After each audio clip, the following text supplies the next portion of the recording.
Are you struggling to attract the right type of clients or customers for your business? Maybe you're getting people that aren't really qualified or don't have the budget and you can't seem to find your dream people or your dream clients. In this video, I will show you how you can fix that and start attracting the perfect fit clients, or what we like to call them, ideal clients for your business. And stay tuned till the end, where I share one new way that we've been looking at ideal clients and how to identify them that's really helped our clients feel more confident and comfortable when attracting the right people to their business. If you're new here, welcome. My name is Andrea Reindl. I'm a brand strategist and the founder of Legacy Creative. If you're tuning in again and have been watching for a while, welcome back. This channel is for visionaries, creatives, and the people who work in the world of building and selling ideas. And today we're going to talk all about ideal clients and how to find them, how to identify them, how to clarify them, and how to attract more of them so you start having more people that are the right people end up in your business. One of the first things we do when we start working with clients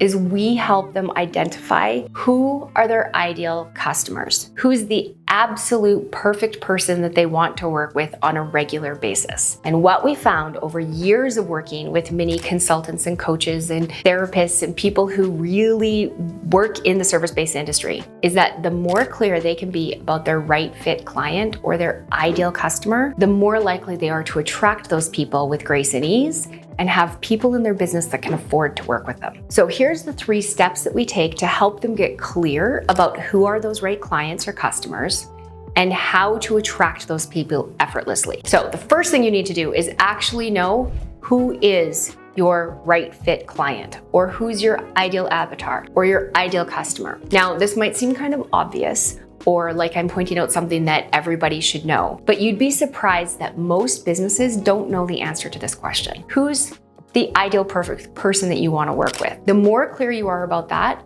the more you can communicate to them. So here's what you should know about them. Of course, there's the standard things like the demographics, like how old are they and how many kids do they have and what's their education. Some of that stuff kind of matters, but what matters a lot more is what do they value? What problems do they have? And what can you do for them?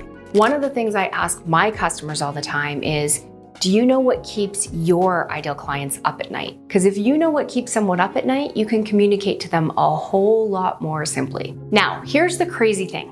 This is one of the easiest and best things you could do for your business. However, for whatever reason, and self-included on this one, people are nervous to narrow down their target market. They're nervous to narrow down who are the people that they want to work with. I think sometimes that comes from not wanting to lose business or not wanting to alienate certain people, or that maybe by getting more narrow, you're losing opportunity. Well, let me tell you, when you are talking to everyone, you are really talking to no one. And that is so very, very true. If you know your right fit, perfect, ideal customer better than any of your competition, this is what you're gonna know about them. You'll know what their budget is. You'll know if they can afford to work with you. You'll know if you have a mismatch between your pricing and what they can afford to spend. You'll know what keeps them up at night. You'll know things like, what is the next evolution that they want in their own life or in their business, or what are they willing to pay for? The more you know your right fit customer, the more likely you are to attract them like bees to flowers. Okay, so assuming that you have number 1 clear and you're willing to commit to the ideal perfect client for you, then the next thing you need to do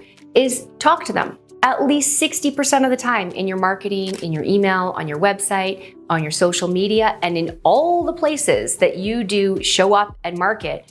You should be talking to them and only them at least 60% of the time. All right, so what do you do with the other 40% of the time in your marketing? How do you make that 60%-ish so targeted on your right ideal client and then take the other 40% and make it so that your ideal client and other people relate to it? Well, here's some ideas of what you could be creating and sharing that help keep it narrow to the person you want to talk to, but broad enough that you feel like you have a little bit of flexibility and you're relating and appealing to a slightly wider audience. So you can share a mix of what your personal stories are or how people can connect with you, because people like to do business with people they like. You can also share results from other clients and customers, a framework or a process that's universal and commonly relatable, or something funny from your subject matter that just about anybody who's in your industry or in your target market will laugh at. That keeps the other 40% lively and personal, because people do business with people they like. And it keeps you clear about who your right fit client is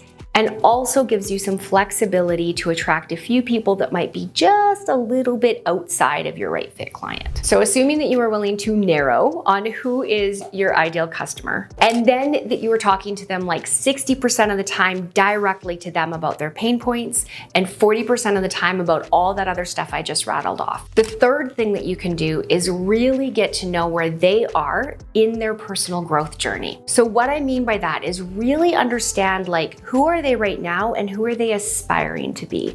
Where do they see themselves going in the next like 3 months, 1 year, 3 years, something to that effect. You really want to know what's the journey and the path that they aspire to take in their life. If you know that, then you are able to broaden your target market just a little bit, because you can speak to people who are completely in your target market and people who are aspiring to be in your target market. So let me give you an example. Let's say you're a business coach and you really like working with people who are in that $500,000 a year revenue, and they maybe have like a personal assistant and one more person in their business, and they're a service-based business. If you know that, then you basically know who your right fit target market is. And then you're going to know a lot more things about them, like what keeps them up at night and what are they stressed about and how can you help them and what are their real problems. However, let's say there's someone else who's only making $100,000, but they have many of the same qualities. So for example, they're a service-based business and they aspire to be a $500,000 service-based business with 1.5 employees. Then what that means is that you can actually speak to them in their journey, knowing that they're aspiring to be like your